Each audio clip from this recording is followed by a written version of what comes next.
how should we explain to our non-Muslim friends that we Muslims don't believe in the celebration of birthdays and anniversaries? Let's ask the question that how can we explain to a non-Muslim that we Muslims don't believe in the celebration of birthdays and anniversaries? Sister, I am aware that there are a group of Muslims who say that celebrating birthday is haram. As far as I am concerned, I don't know of any Quranic verse which says celebrating birthday is haram, or any Sahih hadith which says celebrating birthday or making anniversary is haram. So I per se do not say that celebrating birthday is haram, but most of the birthdays celebrated becomes haram for other reasons, for many reasons. For example, television per se is not haram. Fine.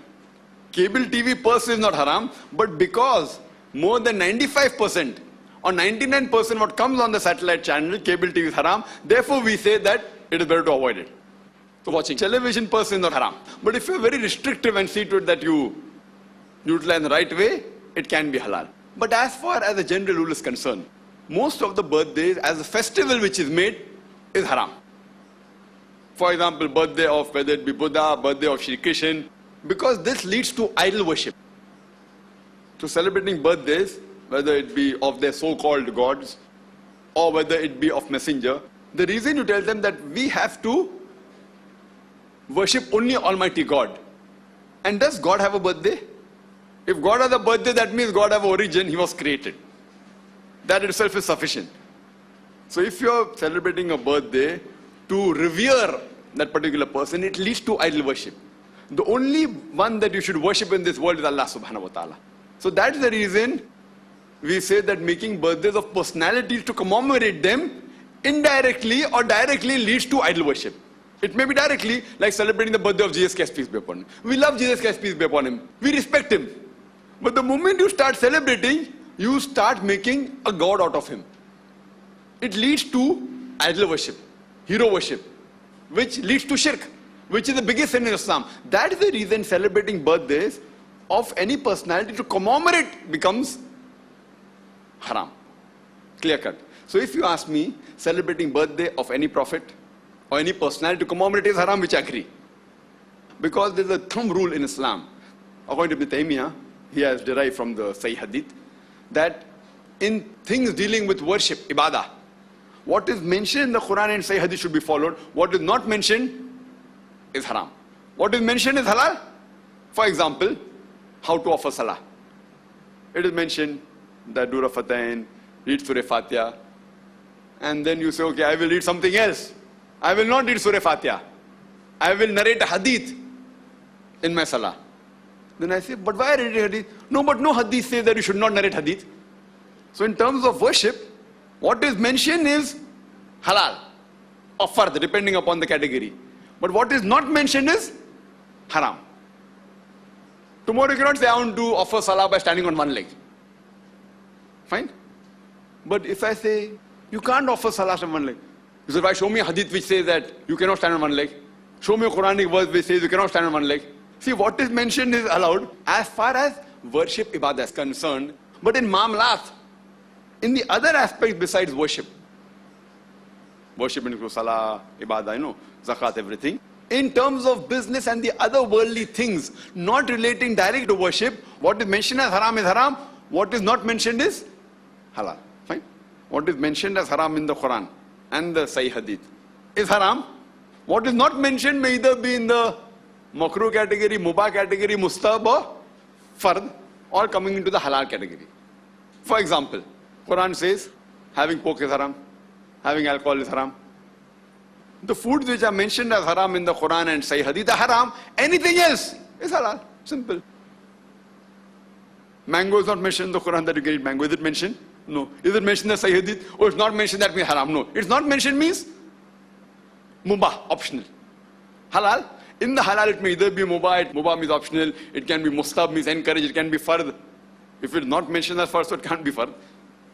You should realize the two types of guidance in the Sharia. One is on ibadah, which if it's mentioned, it is allowed, halal. If not mentioned, it is haram. In the other aspects of worldly affairs, of ma'amalat, about non-worship activities, what is mentioned as haram, everything else is halal. So as far as celebrating birthday of a personality, it comes in the category of worship. So because it is not mentioned in the Quran, the Sahih Hadith, that you cannot celebrate birthdays, it's not mentioned, so it becomes haram. It leads to shirk. Is it clear? But celebrating birthday of an individual person as a worldly affair, there are some Muslims who say it's haram, which I don't agree, because that comes in worldly affairs. But in our school we have mentioned that children should not, it leads to haram. There may be dancing, there may be music. It leads to haram.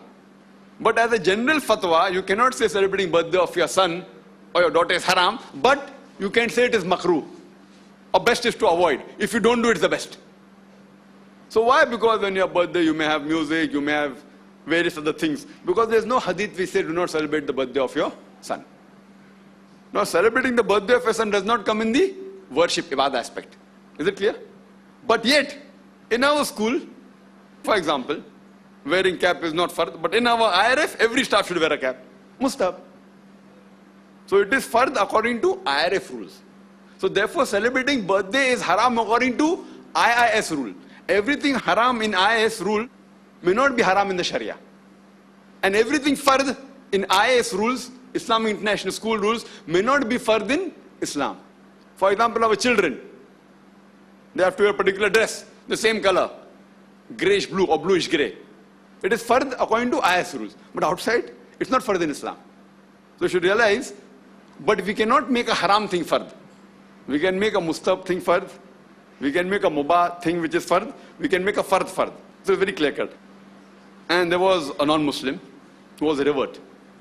And she came to me one day, along with my wife, and she was narrating that how she accepted Islam, mashallah, and how she brought up her children. And when she goes to her mother's place, and a sister who loves her very much, one day she had a birthday, and she was aware that my sister does not like celebrating birthdays. So purposely she didn't get the birthday cake on that day. Next day she bought a birthday cake, but which was mentioned happy birthday. And she said, I won't have. And she gave the option to her children that if you want you can have. And only thing she whispered that it is haram to have cake. And I told her that it's not haram, and she was shocked.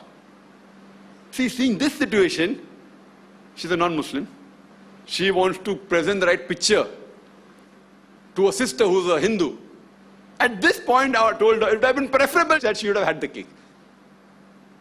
But unfortunately, she thought it was haram, therefore she didn't have, so she'll get a sawab. But actually, it's not haram to have a cake of her sister. So normally I will tell the Muslim, you avoid, if your sister is a Muslim and she gives birthday cake, you don't have, no problem. It's not haram to have. It is mustahab not to have because you're not encouraging her, correct? So the same thing is there.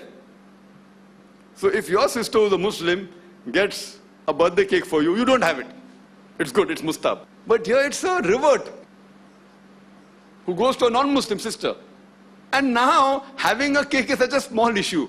The bigger issue is shirk. So a more important thing that you should correct is the shirk rather than having cake or not. If you have got the cake of Jesus Christ, peace be upon him, or Shri Krishna, that time if she didn't have, it's fine. So we as Dais, we as Muslims should realize the boundaries of the Sharia. So this is my view. Many people may disagree. It's my view that celebrating birthday of an individual person at home is not haram, but I would say we can say makruh. Muslims should not celebrate, I'm telling that. Fine. If I tell you, don't drink water while standing. But drinking water while standing is not haram, it is makruh. Sister, when you're speaking with non-Muslim, don't get these issues of celebrating birthdays. It's a minor issue. Yes, celebrating birthdays of prophets, of great personality, that you can give a logical reason, which I gave in the earlier part of my answer. But celebrating birthday of other individual, that's a small issue. Yes, you can say that in your birthday there's music, there's dancing, people wear obscene clothes, that you can pick up. But don't pick up on things which are very small. As a Muslim when doing dawah to non-Muslim, try and educate her on things which are major. Or things which are minor but are logically very well established and will be helpful for you to get them to the main issues. Like not to have alcohol. So these are minor issues which people attack Islam. A man is allowed to marry more than one wife. That's not the major issue, but That is the issue which brings an obstacle in the mind of the non-Muslim. So clarify that cobweb. Is it clear? So in this way, if you do dawah, inshallah, sister, will be successful. Hope that answers the question. Any brothers have any questions? Assalamu alaikum. Wa alaikum assalam. Brother, sometimes people say us namaste, they greet